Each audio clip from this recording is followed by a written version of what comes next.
One day I woke up and the internal voice, a deep conviction of you can certainly keep doing this isolation and substance abuse and withdrawing and disengaging, but is this what you really want to do?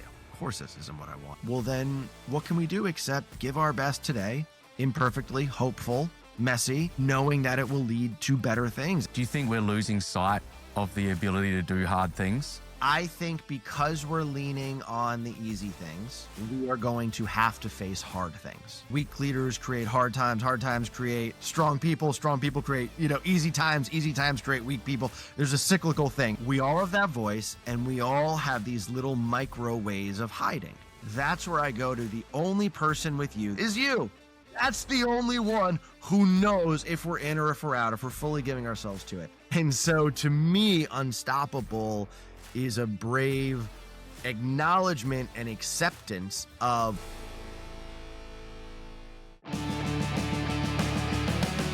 Welcome to The Edge of Possible, the podcast dedicated to helping you achieve extraordinary things. I'm your host, Cameron Atlas, and together, let's unlock your edge. We often look at high performers and assume they're simply wired differently. They don't feel fear, doubt, or the urge to quit when things get hard.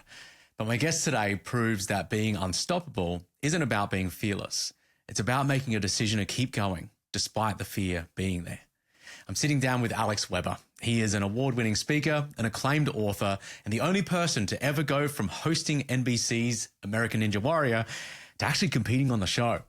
Add to that being one of the youngest coaches in history to win US Lacrosse Coach of the Year, and you start to see someone who has built a career on peak performance. But his journey hasn't been a highlight reel of easy wins. In this episode, we go deep into the messy, gritty reality of what it actually takes to bounce back. We talk about the concept of quit or commit that plays a vital role in your success, how to cultivate unwavering self-belief when you feel like an imposter, and the specific conversation you need to have with yourself to turn your biggest setbacks into your greatest comebacks. Alex brings an infectious energy and a level of honesty that is truly refreshing. If you're ready to dismantle your fears and discover what you're really capable of, this conversation is for you. That's coming right up here on The Edge of Possible. Alex, welcome to the show. Hey, Cam, great to see you, man. Thanks for having me. Yeah, it's great to have you on. And hey, you went from hosting American Ninja Warrior to actually competing on the show. Are you the only person to ever done that? I am. Usually in the hosting land, usually it's you do the sport, you played in the NFL, and then you commentate up from the booth. So it was an unusual journey, very grateful for it, but definitely a wild one. Yeah. Now, I was reading up on this. Yes, you went and did that. While that was going on, there were a bunch of challenges going on in your own life at the same time. And I think it's easy to feel unstoppable when things are going well. Like when things are easy, when you're cruising, when you're rocking and rolling. But it's a whole different ballgame when you've got setback after setback after setback coming through. And so I guess maybe the first question for those listening, what do you find the biggest misconception is when it comes to high performers and I guess what it really takes to become unstoppable? Yeah, man, that's such a good question. And I think, the trap is to think that we're robots or delusional. Delusional is the way that I would put it, where we're just always going to be in great moods. We're just always going to be operating at our best. And that's not the reality. We all have changes that we go through. We all have conflicts that we go through in our professional work, in our own lives. We're human beings with lives. And so to me, unstoppable is a brave acknowledgement and acceptance of we are going to go through things. But where really there's this fork in the road is when we go through things, ultimately, does it push us back, even cause us to delay or dim down parts of ourselves, hold ourselves back? Or are we going to go through it and accept that, okay, you know what? This might look different than I drew it up even this morning, but through it, there might actually be some great things. We might have some character growth. We might deepen some relationships, and we might unlock some opportunities that otherwise we wouldn't have had. So to me, it's a gritty optimism. It's not a delusional characteristic. How does someone go about accepting it when it's not really what they want? Man, I think first would be awareness, right? Awareness that this is happening. And acceptance to me is there's so much of I think that we can keep going and bring 85% of ourselves to it. Whether that is our job is switching the software that we're using, or we're doing a merger, or we just had a hard conversation with a loved one. And so we keep showing up, but it's about 85% because some part of ourselves is like, oh, like I really wish this weren't happening. And I think that that part of us is wishing we could change the past and really having a tough time. I mean, denial is a real thing, whether we voice that or not. And so I think the bravest thing that we can do is to first say, this is happening. Whether I Yeah. want it to or not, this is occurring. So how much of myself can I bring to it? And if I do actually embrace this and bring all of myself to it, then the optimism, the positivity comes in of, okay, what could this actually lead to? Where if it hadn't happened, none of it would have even been in possibility. Let's go and bring it into the real world then. So let's go through your example of that, your experience of that, because, and this is what I love about these kinds of conversations is that it's not just theoretical. You've gone through Yeah. it, you've been through it, you've gone through the hardships of it. So take us back Yeah. and walk us through it. Gosh, and with it, I could really do it in any chapter of my life, from coaching and the veteran coach leaving before the season, and I got thrust into being a head coach, a leader. Let's start there. Yeah. I mean, I call it my grad school of life. I was a bullied kid. Lacrosse came into my life. I was like, wow, this is incredible. This is an outlet for me. It gave me a dream. I played in college. I was a high school All-American. I played in college, but it was my own really perfectionist voice that ended up being my pitfall. I had all the talent, athleticism. My coach gave me opportunities, but when I had such high bar, and when I would make little mistakes that weren't perfect, basically, I would just beat myself up so much. And I had a mindset that that was the right way to do it. And now, all these years later, winning coach of the year, which I'll get to, American Ninja Warrior, I still believe that having that high standard of do the best you can, be perfect, that's a great standard to have. However, where it really matters is when we show up and we're not. In that gap, and how we talk to ourselves, how we talk to others, how we show up in that gap, which is real life, that's what decides everything. And unfortunately for me at 19 years old, I didn't have the skills and awareness to talk to myself in that gap. The only thing I had was, you better do it. And so that Where did that come from ultimately, originally? I, and I want to be mindful of how I put this. I think I just, whether it was upbringing in my life, I also grew up in an area where people did do very well. And I think there was a high bar for me in my life as a kid in sports and academics. And the thing is that that's not bad. I had a lot of time to reflect on this in my life, and I'm grateful. I'm grateful. My dad did have a high standard for me, and the fact is that that's not a bad thing. That's a really good thing, and that high standard has been implanted in me, where now anything I do, it does have that high standard of wanting to do your best at it every single time, no matter what. And that's a great thing. I think what I've now learned more is that nuance of, you're at practice and it's a Tuesday afternoon and you're just having a bad day. And like, you're Yeah. not perfect. You're so far from perfect. Or you showed up and you just got rejected on your first sales call. Like, you're not feeling it. You ate a little too much pizza the last night. You're just like, I'm not cranking right now. That gap is really what fires me up of how do we show up then? And so in my own life, that's in college lacrosse. I had good years, I had bad years, but if I'm looking at my college career, it was disappointing to me because of I knew the potential I had and I didn't do it. Now, after graduating, when I was in LA, pursuing entertainment, my side job became to coach high school lacrosse. And It was a really fascinating chapter because to me, when I started, it was just a job. And so often when I talk with leaders at organizations, I mean, there are people that it's a job. Yeah, it's great if we're a part of an organization. It's our family and it's our best friends and we love the culture. And that exists. And also it exists for people where it's a job. They don't Yeah. want to come. It's a paycheck. And this is, it's life.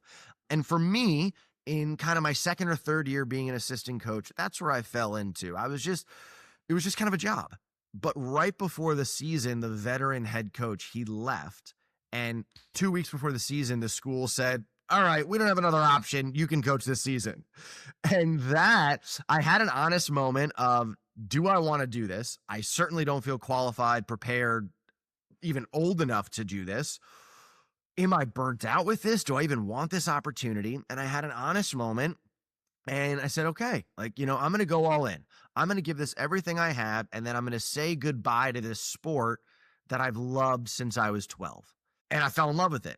And really what I fell in love with, and I deep dive when I work with leaders, is I could see in the young adults, these 17, 18-year-olds that I was leading, I could see myself. They'd miss a shot. They'd have a bad day. They lost their starting position to someone else. And I could see me at 19 beating myself up, getting introverted, getting so nervous, giving into my fears and doubts. And it was both a very healing thing because I could pull the kid aside and talk to him as if he was the 18 or 19-year-old me, what I needed but couldn't give myself. And also, that might not land for some maybe leaders or people if they're very like bottom line, great. But even if it doesn't land for you on the human element, doing that, connecting as people, working through stuff, being on the same page, helping each other, the team had never won a playoff game ever. That first year won the LA championship. Wow. And so it's how you get to where you want to go. Yeah. That's really, I love that. And what was some of the key ways that you motivated, inspired the team? Because to go from not having a playoff season at all to then winning the championship. What are some of those key aspects that were in there? Man, I'll say there's a few that pop out. One of them is I would be a delusional narcissist if I didn't say team with great people. Yeah. Team with great people.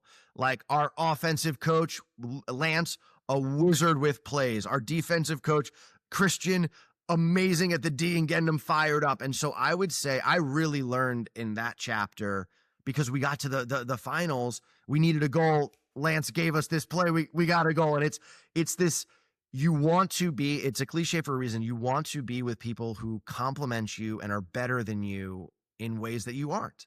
So that was amazing.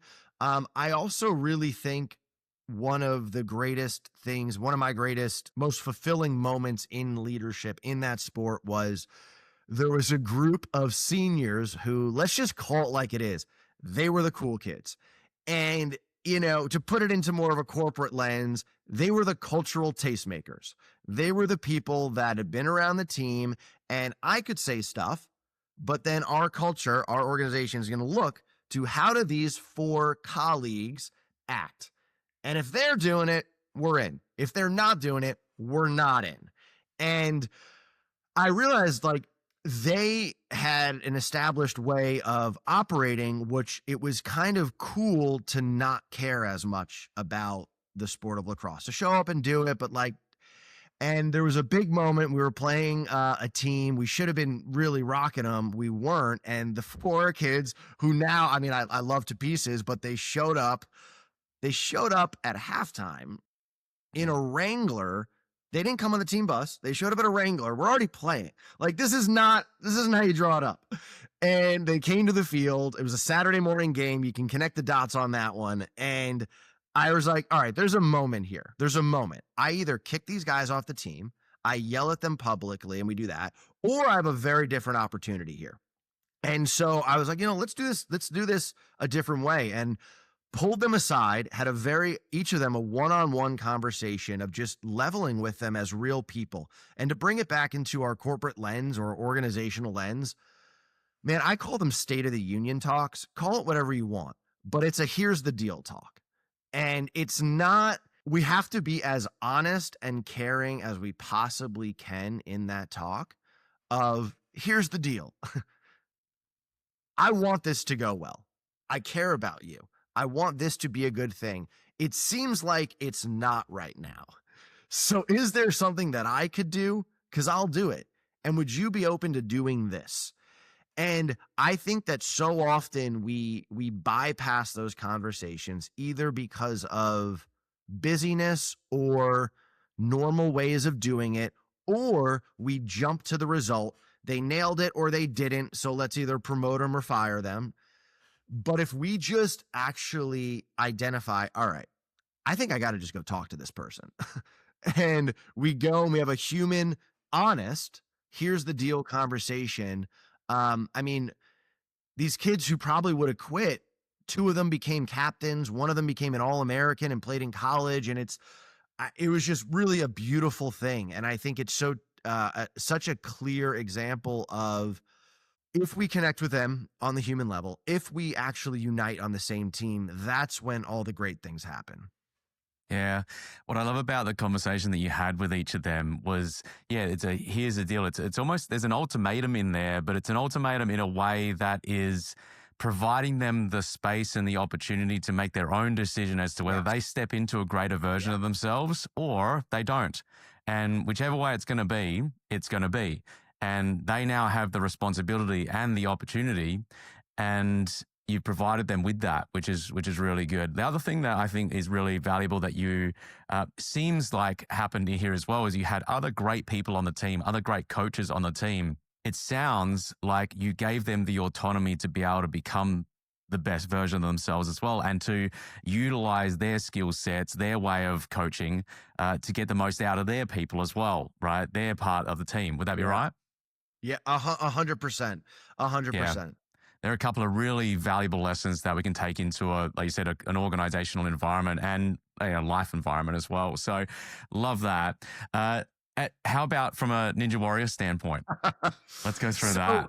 Yeah, so I coached. It was an amazing experience. And then, I really felt like, okay, I think this chapter is complete. I ran the program for a few years, and really why I moved to LA was to get into entertainment. And I had an honest moment of, do I want to, coach as my career, or do I still want to go after entertainment? And my heart of hearts said, you do want to go after this. This was your dream. It's why you moved here.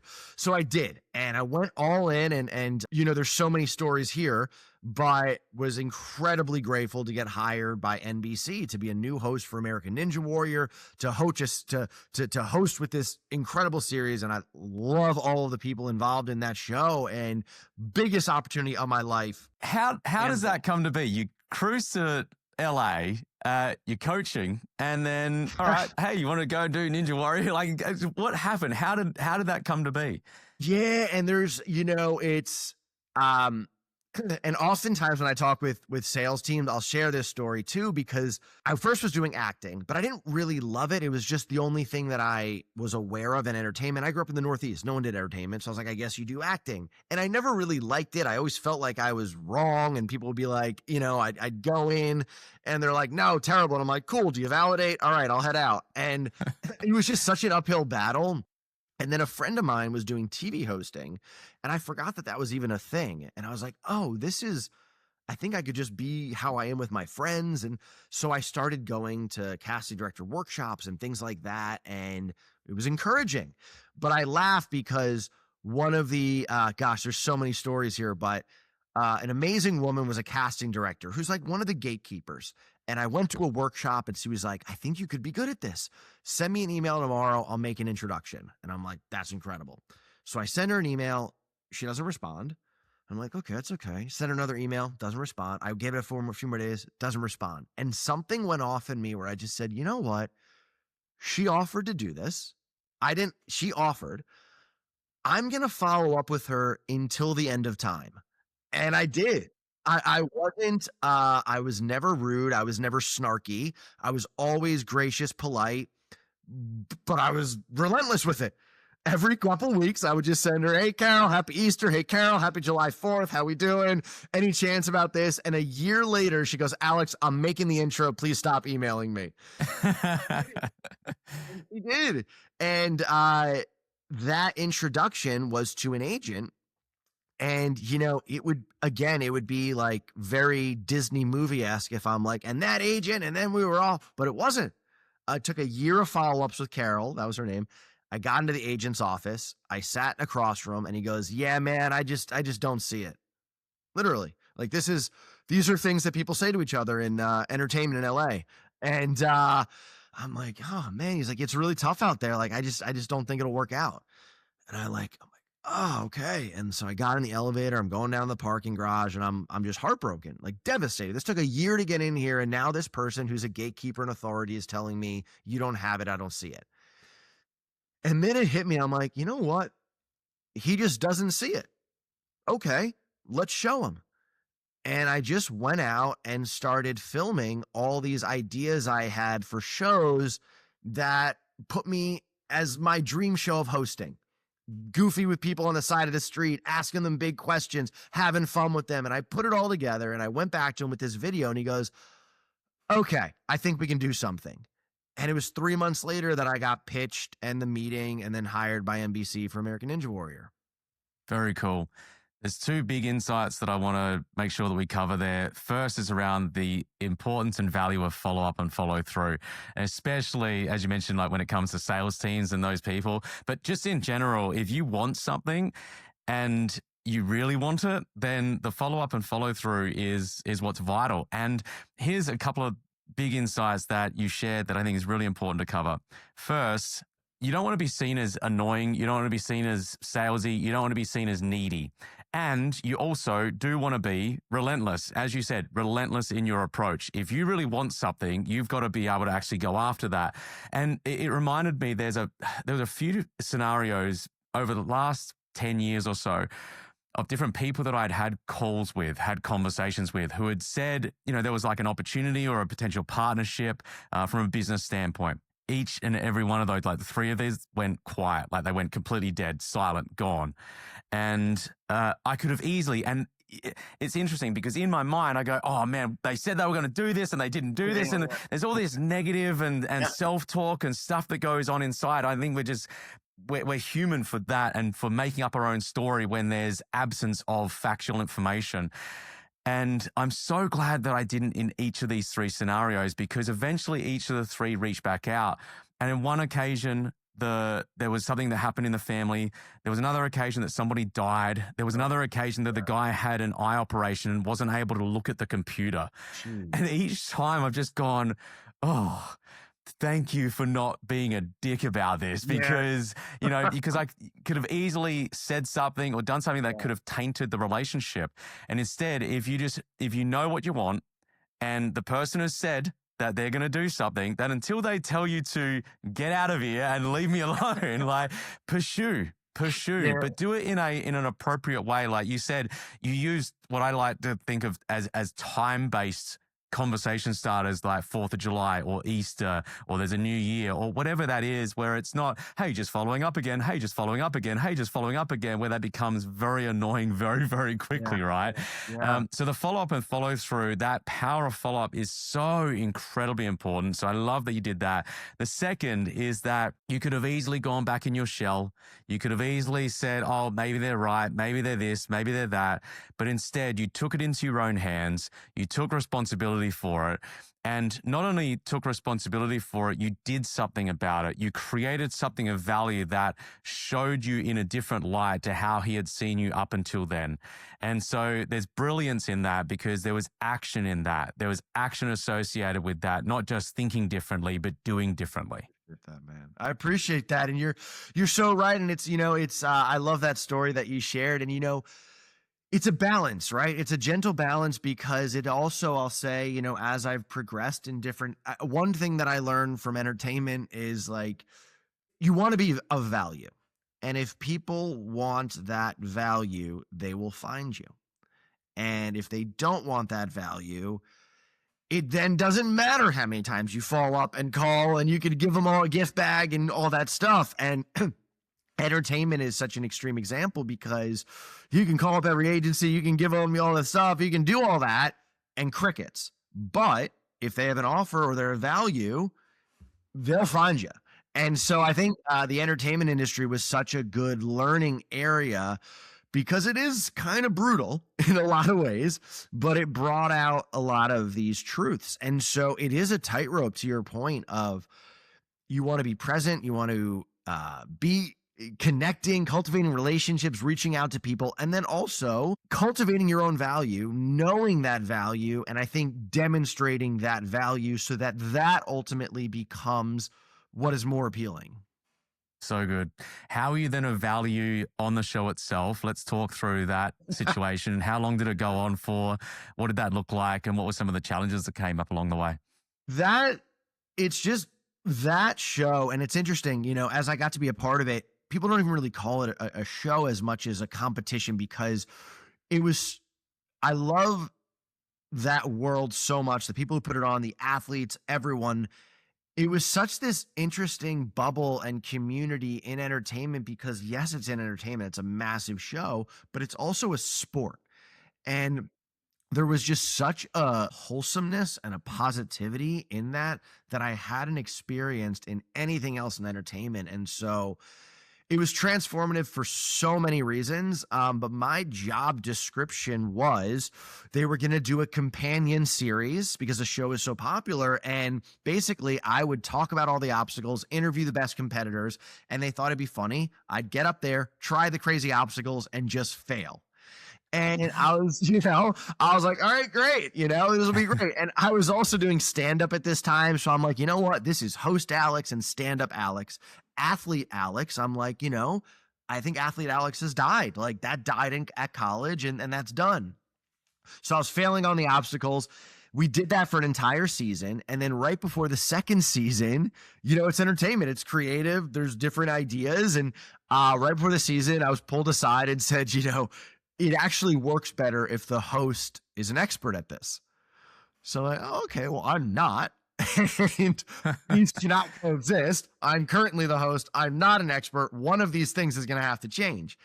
And, it's an amazing community where there's tons of athletes, and it wouldn't have been out of the question for them to tap one of these athletes who's personable and say, why don't you host this series, and no hard feelings. It's just what it is now.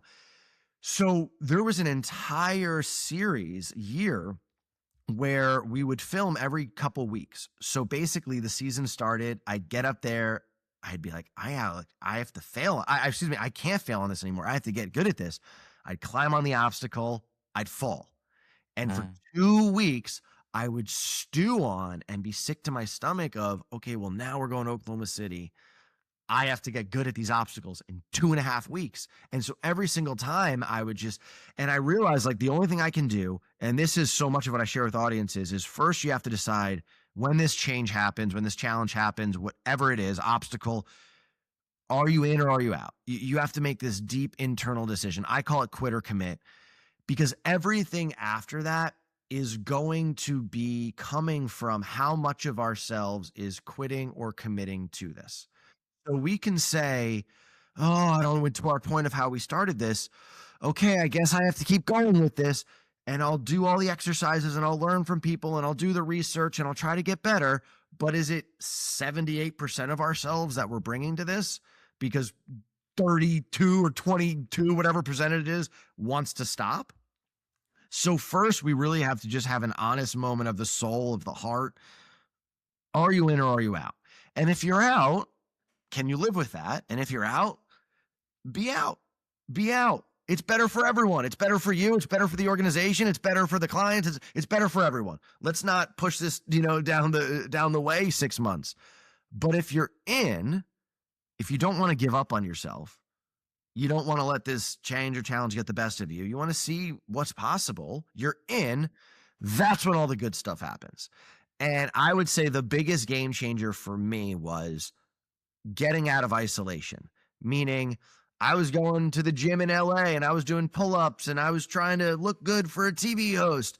But I realized, like, Alex, if you want to do this sport, you need to stop going and being in safe isolation, and you need to humble yourself, ask the people who are the best if they'd be willing to teach you. And fortunately, the American Ninja Warriors, some of the best, happen to be some of the kindest, most generous with their time and expertise, coolest people. And I will say across a lot of industries, I have found that to be the case, that if you approach with humility and clarity and Yeah. respect for people's time and worth and input, people are pretty generous. And so the Ninja Warriors were like, yeah, come train. And then it was like, let me just get as much humble pie as I can possibly get and let me enjoy this. And that was tough because in my alternate world, I'd been a Division I athlete, an All-American, a U.S. Lacrosse Coach of the Year, expert. And now I'm showing up and I am at the floorboards of basic, to the point that some of the competitors would be like, so you've never done sports before? And I'm like, yeah, I've actually done it before. But I realized like I need to just be okay with this. And man, there's so many super tangible moments that I can really pinpoint of where I had this choice of like, I kind of want to hide because I was so bad at it. And when you're bad at it, it's very clear. Like there's not a lot of gray. You're bad at it. Like you're not hanging on this and moving to this and getting to the other side. Nope. You fell and your back is on a mat and everyone heard it and saw it. It's really tangible. And how it usually works is you'll set up these big obstacles in the gym and you take turns going on them. So when it's your turn, and there would be about 10 of these athletes, my colleagues that I really admired and looked up to, watching for my turn. And I'd be so bad at it and be so embarrassing. There's such a delta that like, if you can't even get on the obstacles to then fail because you don't have the strength and ability. And so why I bring all this up is because my voice, that negative, scared voice that we all possess, when it was about to get to my turn, would be like, you kind of have to go to the bathroom, don't you? Maybe you just got to go to the restroom right now. And it was my turn. I couldn't. I guess, okay, let's go on to the next one. And the reality is we all have that voice and we all have these little micro ways of hiding. And that's where I go to the only person with you, the only person with me is you. That's the only one who knows if we're in or if we're out, if we're fully giving ourselves to it. So after a little while of doing the hiding, I was just like, you can't do it this way. You have to just show up as honestly, as bravely, as humbly as possible. Be terrible, but at least you know where you're at. And then you can learn and get better. And it was that decision of like, let's just show up raw and honest and gritty and humble that ended up, okay, I'm actually learning and I'm getting better. And at the end of the series on these big obstacles on our season finale, I did get through them and it was a beautiful moment and we won an award for NBC and that unlocked the goal and possibility of becoming a competitor. And that was just impossible to me when I started the journey. There's so much wisdom in there. I love it. And I love that, again, you've been through the experience. There's first being able to be okay with not having it figured out, with not being good enough, with not being able to do whatever the obstacle is, whether it's an actual physical obstacle like in your case or something that's not as physical but still is an obstacle to actually work through. And the next one that I want to summarize there is the importance of modeling success. Right, there are people who have walked the path that you're aiming to walk, and you reached out to the best of the best, and with that humble nature to you, saying, hey, I don't have it all figured out. I want to be able to do this. Here's what I want to achieve. And I've found that as well over the course of many, many years now, that if you share the dream that you have, the goal that you have, and you do it in a humble way, do it in an authentic way, people want to help. People enjoy helping. I know I enjoy helping. If someone reaches out and I get a feel for, and I get that they're doing it for the right reasons, it's like, yeah, let me help you. Totally, right? And so the modeling success is there. And then the quit or commit is so important. And what I hear with what you shared and what you went through is that you can commit all you like, but if you don't do anything with that commitment, then it's just wasted potential. Yeah, that's good. That's good. And so the committing comes with preparing. The committing comes with with taking and making progress. And it comes with failing miserably to begin with, and then slowly but surely getting a little bit better, and then a little bit better, and then a little bit better. And there's going to be things like imposter syndrome that'll creep in, which at the end of the day, to me, is just exceeding the level that you currently believe that you're worthy of. And so as you move through that, then there becomes what you thought was impossible. You go, maybe I could. Yeah. Maybe that could be when previously it was like inconceivable that could possibly happen, right? Yeah. And so those, like I said, those key nuggets that I wanted to touch on, because if you're listening, just take those pieces and apply those alone, you will be miles ahead come 1 month, 2 months, 3 months, 6 months, 12 months time, where something that you thought was impossible all of a sudden becomes a natural byproduct of who you became in the process. So good. So good, man. And something else that just kind of sparked for me, and I get fired up with this, is I think with all of the knowledge at our disposal, all the resources at our disposal, all the technology, AI, all that, there's this temptation to outsource gritty work. And I get really fired up with that, because that is how we get to the goal. That is how we meaningfully improve, is showing up and doing that gritty effort. And I think that commodity and the value of people who actually show up and do it, pick up their phone and call that person, write them a personalized email rather than using an AI tool that blasts out to 1,000. Just like that, I think people will see the reward in big ways, but in little ways, and also in growth, character growth, of just showing up and doing that gritty work. And so to your point, I would just encourage anyone listening, if you do it, it compounds. It compounds. And it's more and more rare. Do you think we're losing sight of the ability to do hard things? It's an interesting thing. I think because we're leaning on the easy things, we are going to have to face hard things. And I think that it's almost like this, there's a popular thing of weak leaders create hard times create strong people create, easy times create weak people. There's a cyclical thing. And I think that if we are all leaning on all these easy tools and dopamine hits and all of this, we are getting short-term gains. And then lurking in our future are all of these hard moments that we will unavoidably have to always face because of all these short-term little shortcuts that we've all been taking. I'm going to have to face them. You're going to have to face them. So I think it's going to naturally even itself out. We either dive into the hard thing now in a great way, in an honorable way, in a healing way, in a good way, or we inevitably have to deal with it because we've been trying to avoid it. Yeah, I think choose your hard, right? Like there's going to be hard things. And if we can be intentional about what we're choosing to dedicate towards and commit towards that are going to get specific outcomes, then we can outsource certain pieces as well and be smart about how we're doing that to be more productive, to be more efficient, so that then we can dedicate more and more time towards the things that we do and are committed to putting the effort in and the grit in and the grind and just being relentless with it. Yeah. So good. 100%. Yeah. So what was some of I read actually, did you break your hand? Yeah. Like back when you were going through the process of competing, what happened there? And then there was some things that happened with the personal side with family as well. Yeah. It was my, heading into my second year competing. And my first year, I going from host to competitor, it was still a bit of a whirlwind where even identity wise, I'm like, am I a host? Am I a competitor?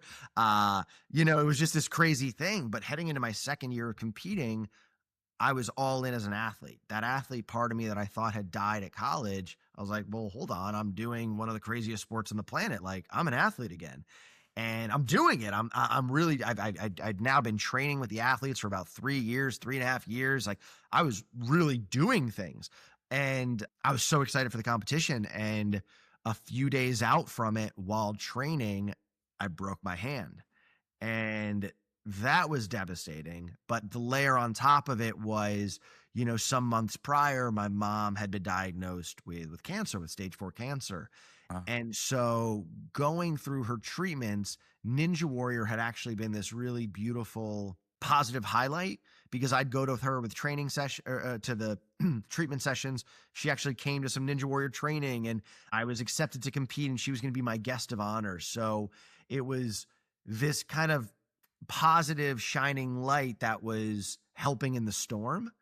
And so it was all leading up to this. And so when I broke my hand, not only was I, as an athlete, like, oh, I've been training for a year for this, and now it's about to yeah, happen, and it doesn't. Also dealing with the having a broken hand, and then just feeling this, like, not let down, but couldn't give my something to my mom during a dark time that I thought could really be a beautiful thing.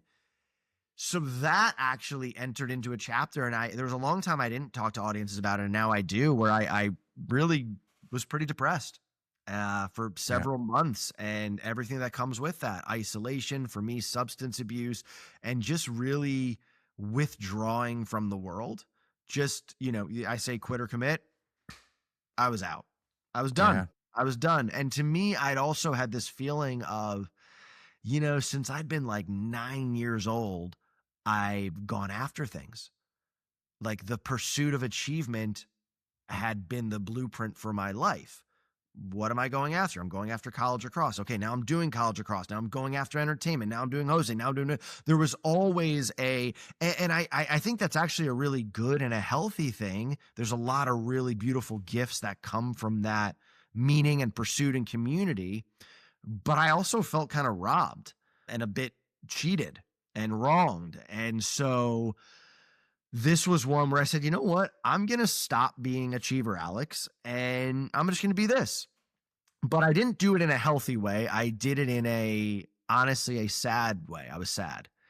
And so months of that, I remember one day I woke up, it's probably pretty far into the afternoon, and I just had this moment of the internal voice, a deep conviction of, okay, you can certainly keep doing this. You can certainly keep doing this isolation and substance abuse and withdrawing and disengaging. But is this what you really want to do? mm, And of course, the deep, true me said, of course, this isn't what I want. I want these desires, dreams, goals, visions. And okay, well, then what can we do except give our best, commit, give our best today, imperfectly, hopeful, messy, knowing that it will lead to better things. And so I remember that day and I said, okay, I'm in. And it was a year later that I did end up competing again on American Ninja Warrior and had my mom as my guest of honor. wow. Yeah. You had the here's the deal conversation with yourself. Yeah. Yeah. That's good. Yeah. You're right. That's funny. Yeah. Isn't that interesting? I hadn't thought about that. That's amazing. Yeah. Yeah. It's fascinating how our brains are wired to take things that worked at some stage in the past and then insert them into some stage in the future. Often though, those things that worked in the past, they don't work anymore. And that's where limiting patterns of behavior creep in, things around trust, things around, believing whether you're capable of doing something. In your case here, in this one specifically, it's like this was a great piece that was taken over. They didn't even know that you were doing it. And it's rocked out. I'd say that's even the quit or commit kind of piece as well, is that you're now having these here's the deal conversations with like thousands and hundreds of thousands of people, each year of with the talks that you give. And so I think it's fantastic. And love that. What would you say then are the key steps? I know you talk a lot about this on stage. Mhm. What are the key steps to becoming unstoppable then? Lay them out for us. Yeah. The first is having courage to identify what you truly want. I won't deep dive on every single one of them, but I'll just say, I think because what we really want, if it was easy, we'd be living it. So there's something that's making it hard. Maybe that's our life situation or reasons outside of us, or maybe it's just what I think is our internal voice saying, that's really hard. I don't know if I could do it. And we're doing pretty good right now. So let's just keep going. We don't really need to unlock that we really want this and open up that whole Pandora's box of possibilities. Like, let's just keep going here. So I think the biggest, most life transformative thing could be us simply saying, I really do want this. I really do want this. And, I've had such beautiful moments where I had a leader at a company come up to me after the talk and she said, I just went through divorce, but I do want to have love again. And it's like, that is so incredible. That is so incredible because in spite of the hurt, in spite of this past experience not going ideal, this person's bravely saying, even though I don't see it, even though this might be hurtful or painful, or I want this. And I just think that for any of us, whether that is, I want to get to this next level, or I want to increase this relationship or show a side of myself, accepting and admitting that you really want it. The next one I'll say is we need to do an action that puts it into our lives, that it takes it out of idea land and gets it into reality. And then you heard me say the quit or commit. We need a team. We need to do our best, show up with gritty action, team up with amazing community. And then just like you said, the reflection of having these here's the deal talks, giving ourselves, this choice of when it is tough, when it is uncertain, are we going to keep committed to it? I see that as like that final piece of like being your own uncompromising best friend. I've shared this on the podcast before, but so many people are their own worst enemy. They kick themselves when they're down, and when they're up, they're saying it's not going to last. And then a best friend is someone who'll support you when you're down and celebrate your wins when you're up. An uncompromising best friend will, they celebrate the wins, support you when you're down, and give yourself a good kick up the butt when you need it, right? Because there's going to be times when, and I want to cover this because I've shared this so many times in talks and within coaching sessions. And like I said, on the podcast previously around becoming your own uncompromising best friend, the key when it comes to having that conversation with yourself, when it comes to having the here's the deal conversation with yourself, you're not beating yourself up in that moment.